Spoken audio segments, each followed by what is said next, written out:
Então, começando a falar sobre a Gestalt, a importância da Gestalt, que é esse estudo da forma, tentando estabelecer essa relação entre as partes no todo e tendo como o seu elemento mais importante os estudos das percepções e o quanto que essas percepções interferem nas nossas interpretações e nas nossas ações. Isso foi ficando tranquilo para vocês?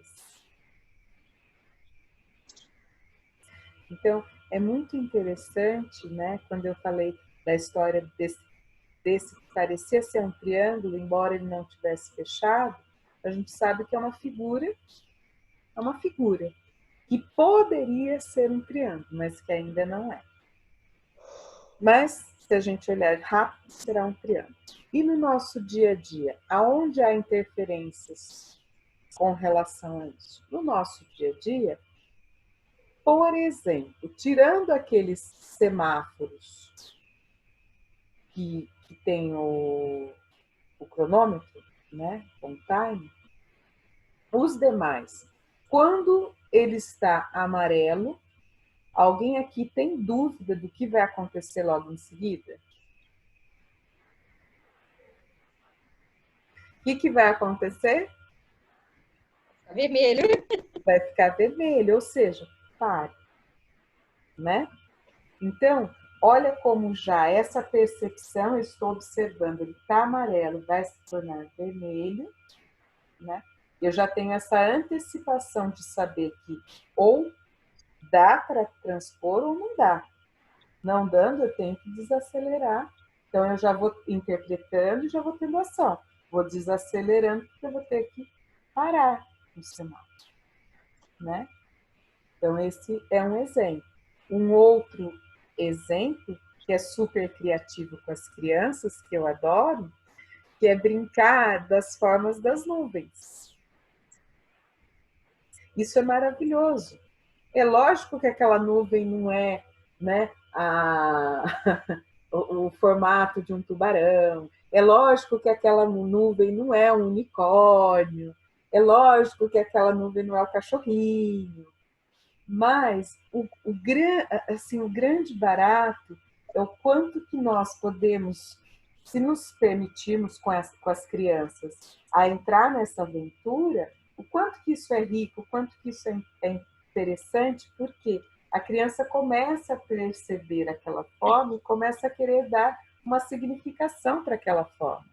Isso vai ser importante para o desenvolvimento dela. Um exemplo, tá? É lógico que é uma percepção subjetiva. Claro, são nuvens, né? Mas ela dá aquele fechamento de ideia. Por que ela dá aquele fechamento de ideia para aquela imagem? Porque ela se pauta em alguma experiência dela para fazer isso. Ficou tranquilo como é interessante estudar a questão da percepção, a interpretação e a ação ou reação que a gente tem? Que nesse exemplo eu estou estimulando, né, o brincar da criança. Eu estou estimulando a criança a se desenvolver. Como que uma criança se desenvolve?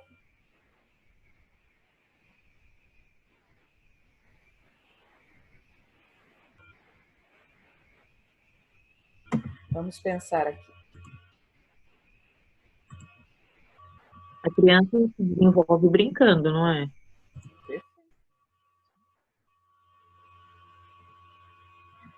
Sim. A criança se desenvolve brincando. O ato de brincar é o que potencializa todo o desenvolvimento. Como é que é a palavra, Juliana? Todo desenvolvimento começa com bio. Biopsicossociais. É pelo brincar. Essa estimulação do brincar é riquíssima, porque a criança ela tem todo o direito de ser egóica. A criança tem. Ela precisa viver esse egoísmo para aprender a superá-lo, né? Nós mediando e ela superar isso. Ela está na fase para isso. A criança está. A criança está. Todo mundo entendeu, né?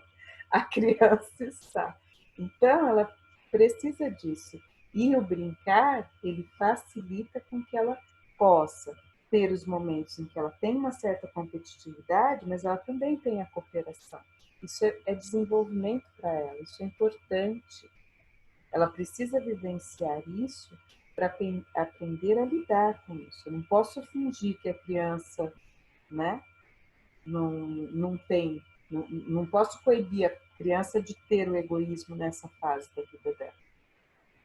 Também não posso não lidar com o egoísmo dela e achar que é absolutamente normal essa criança, assim, com essa fase assim, de uns 25 anos, né, bem criança, continuar egóica, né? Olha que beleza. Claro, eu estou brincando, né, com a situação, isso não pode, né? Eu não posso dizer também que essa criança tudo pode. Então, o brincar é esse grande desenvolvimento biopsicossocial. E no brincar a gente observa onde há, muitas vezes, uma curiosidade, onde há, de alguma forma, uma confusão, onde há uma raiva, né? E é normal que ela externalize isso, que possa, através da brincadeira, ir expressando isso para tentar lidar com isso, tá? Então, isso é super interessante. E nessa questão das percepções, isso é muito rico, né?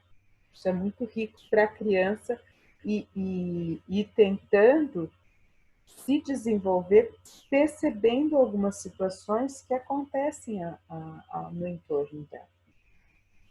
E aí é lógico, ela vai usar muito a imaginação, né? Até para interpretar algumas coisas que ela percebe e que ela não tem elementos, tanto conhecimento nesse sentido, para entender aquilo, o que ela vai fazer? Usar da imaginação para preencher isso. Não é à toa que ela precisa do amiguinho imaginário, né? Que ela conversa com os brinquedos, que a gente chama animismo, né? É normal. O que não é normal é uma criança de 8 conversar com um amiguinho imaginário. Não, não é normal. É diferente de você falar assim, mas às vezes eu converso comigo mesma, eu e meu pensamento. Sim, mas você sabe que é você com você mesmo. Você está ali naquela conversa com você, tentando organizar algumas coisas. Isso, ok. O que não pode é você falar assim, não, eu e minha amiguinha imaginária, olha, essa aqui é a Sofia, a gente está ordenando assim, a aula agora sobre Gestalt e ela está me dando umas dicas.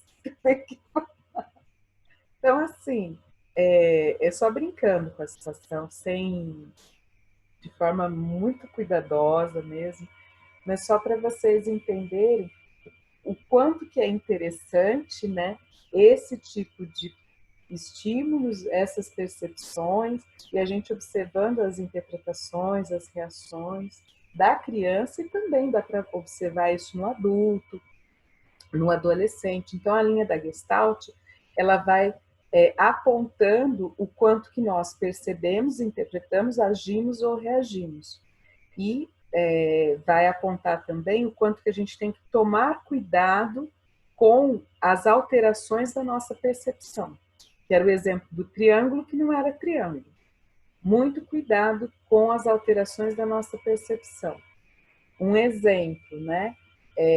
Se você está num ambiente isolado e ali você está sozinha, não tem. A próxima cidade fica a 20 quilômetros, você está numa casa de campo, e aí você começa a escutar uns barulhos na janela, etc. Você olha para fora, você vê um galho, na verdade era um galho, mas você vê um movimento, que está um certo vento. O que você, geralmente, o teu medo, ele faz com que literalmente, igual da criança olhando a nuvem, né? Você, naquela situação de medo, a tua percepção é tanta que você, sério, você realmente parece que vê uma figura meio que se escondendo, se acocorando, porque ela está ali, né?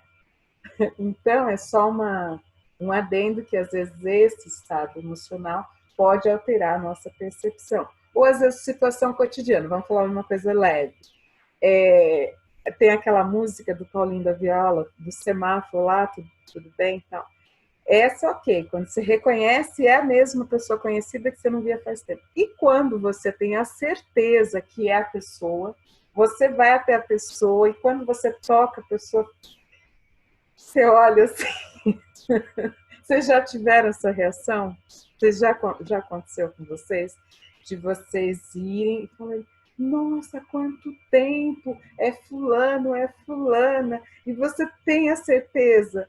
E aí, o bacana é que geralmente outra pessoa, ela percebe que realmente você a confundiu plenamente, não era nenhum tipo de abordagem escusa aí, disfarçada, não, realmente, porque a tua reação é assim, não é? Vocês já tiveram vivências assim? Olha a nossa percepção. E aí eu falei, de uma forma cotidiana, leve, só para descontrair, o quanto a gente olha, uma certa altura, né? Um certo biotipo, um tipo de vestimenta, o jeito, e você fala, nossa, fulano ou fulano, e realmente não era. Então, a nossa percepção, ela tem pecinhas que ela prega.